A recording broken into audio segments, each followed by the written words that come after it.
Good morning, everybody. Well, today's question is from someone who wants to celebrate her mom's birthday, and she wants to make it a wonderful celebration. And it's really tempting to say, yeah, do something big. And I'm going to say, yeah, if you really want to celebrate your mom's birthday and she is living with significant brain changes, it's super important to take that pause moment, to pause yourself and go, okay, which is what you did, which is a celebrate you. Um, we want to pause and think, what are the eight S's for any kind of gathering, celebration, big event when it comes to living with dementia? And it's not to say it's not going to turn out that you should fill the room with balloons and flowers. That's not what I'm saying. But what I am saying is let's pause and let's consider both of us, the person who wants to do the celebration, the person we're celebrating. So let's look at our eight S's just to sort of kick it off. So the first one is keep it small. Because if it doesn't work out and I've put a lot of energy and it's big, it's hard to get it to squeeze down. So think about keeping it small. We want to think about second S, keep it simple. Because when it's simple, then I can pack it, unpack it. It can happen. It could pause. It could get shifted. We want to keep it short because time passage is very different. Now, just because I say keep it short, it doesn't mean that it can't build out of what happens. But if my plan is for it to be short and it actually takes a little longer, well, I do want to build transition time on either side so that none of us are feeling rushed. But if I keep it small and it's not going as well as I had hoped, we can pause, take a break, maybe come back, or maybe move on. But this preparation really matters. Now we want to start thinking about some other things. So this is the fake S, which is circadian. Sounds like an S, it's actually a C. When's the best time of day to do this kind of thing? When is the best time for the person I'm celebrating? And when is the best time for me? Because both of us matter, both of us count. So when's a good time for me and anybody else that might be involved and the other person? So what's a good time of day typically for the person to feel the most engaged, to want to engage the most, to enjoy something the most? Now we get to the next S, and it's a super important one. And you mentioned it. The person mentioned it when they sent in their question: sensory match. We want to match what we're offering to the sensory abilities, interests, tolerances of the person we're celebrating with. So we want to think visual, auditory, sensory motor, movement and touch.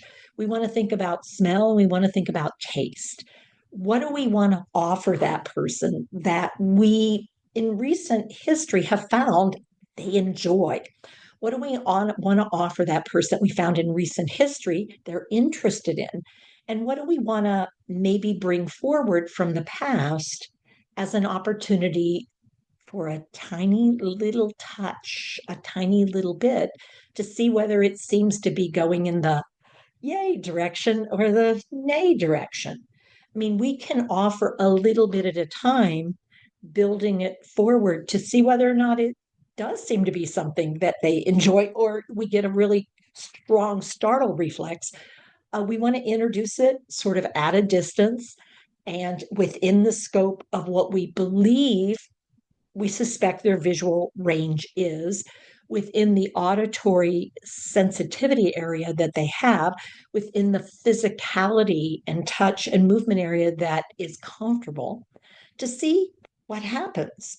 And when we see that, it will give us more information. We're doing a dynamic assessment of this, and we want to match all that up for intensity, frequency, duration. So we're thinking about all that, and we could do a little testing before we get to the special day.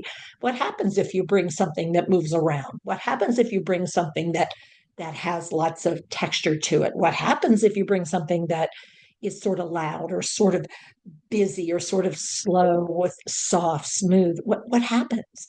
What happens if you bring a live animal versus a stuffed animal? What happens?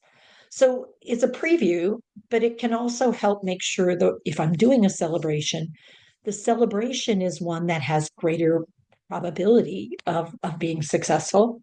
So then let's look at our social match. The next S.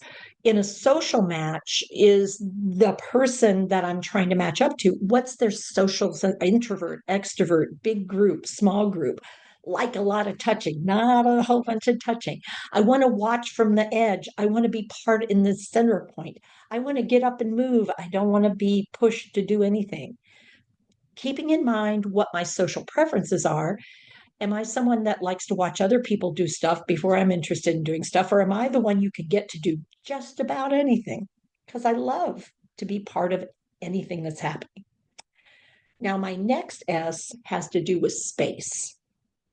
Is this a space match? If I love to be outdoors, are we outdoors? If I love to be indoors and feeling safe, if I want to be in a private space, a public space, a common space, a familiar space, an unfamiliar space, what kind of seating, what kind of work surface, what kind of a surround temperature, what's happening in the air, what's happening to light, to movement, plants, props.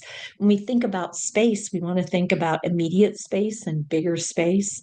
Is there going to be a lot of movement in the space, or is it going to be sort of still? Is it a space I'm familiar with or unfamiliar with? Is it a shared space or a private space? But when you figure those things out, you also want to think about sensory in that space, just so we're clear. Sounds like a lot of planning, doesn't it? It is, but it's a celebration. Now, the last one is satisfaction.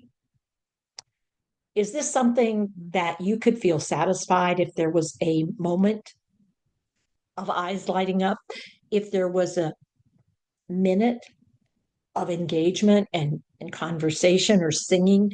Could you be satisfied if there were 5 minutes or maybe even an hour? What would it take for you to feel satisfied and to know the other person felt some sense of satisfaction? The primitive brain seems to figure it out with the right kind of support. So the ninth S is support. What kind of support do you have for you and for your person so that both of you are getting what you need as we're coming into this event of celebration? And if it's just a little celebration, is that enough?